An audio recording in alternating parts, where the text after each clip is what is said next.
Ma sœur, ma mère, ma frère, qu'est-ce qui vous amène? Je me permets de venir vous voir, ma fille, parce que je suis en train de perdre ma foi. Vous êtes en train de perdre la foi et moi je perds ma foi en les trains.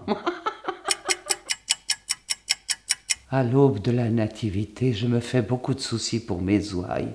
Voyez-vous, il n'y a pas si longtemps encore, les gens venaient à confesse pour confesser un péché tout simple, par exemple l'adultère. Mais ça, c'est complètement dépassé aujourd'hui. Non, pour ça ils viennent chez moi, effectivement. On voit de plus en plus de gens qui se sentent coupables et viennent avouer des fautes que l'Église ne sait absolument pas comment gérer. Par exemple, Ils viennent à confesse parce qu'ils ont éprouvé, par exemple, une irrépressible envie de manger de la viande, ou alors qu'ils ont utilisé leur voiture pour un court trajet, qu'ils ont jeté une canette d'aluminium dans leurs déchets ménagers, ou utilisé une paille en plastique pour boire simplement. je vois.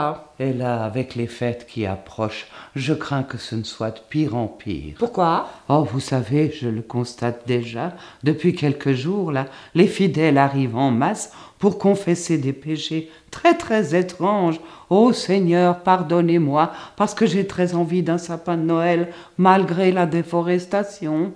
Ou encore, oh Seigneur, pardonnez-moi, parce que j'ai envie de donner un cadeau à mes enfants, malgré la surconsommation absurde qui pollue la planète. Ou alors encore, oh Seigneur, pardonnez-moi à l'avance, je vais assassiner cette dinde qui ne m'a rien fait. Effectivement, on est bien loin des 7 péchés capitaux. Qu'est-ce que vous leur dites alors pour apaiser leur culpabilité? Je leur dis que si notre Seigneur revenait aujourd'hui, il se sentirait terriblement impuissant, tout comme nous.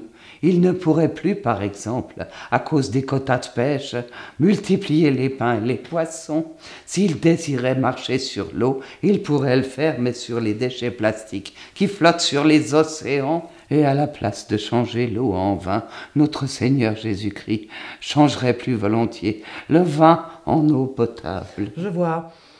Vous pensez que si le buisson ardent s'embrasait aujourd'hui, ce serait à cause du réchauffement climatique? Oui. Alléluia, Alléluia. Avant, vous savez, je plaçais toute ma confiance en Dieu. Maintenant, je vais vous avouer quelque chose. Je la place ailleurs. Ah bon? Où ça? Dans les extraterrestres. Chut.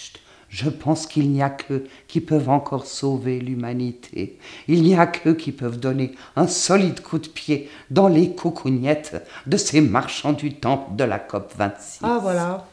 Et vous les imaginez comment, ces extraterrestres? Jeunes, actifs, empathiques, curieux, solidaires, inventifs et ouverts. Gardez la foi, ma frère, car ils sont déjà parmi nous pour transformer le monde. Alléluia, alléluia. Ah bon? Où ça? On en trouve un peu partout. Pour l'instant, ils sont encore jetés au lion. Mais bientôt, vous verrez, d'ici quelques années, ils pulluleront et leur religion sera la principale religion sur la terre. Il y aura eu un monde avant JC et puis il y aura le monde après JC. Ah, il s'appelle aussi JC? Oui, JC, jeune pour le climat. Alléluia et toc.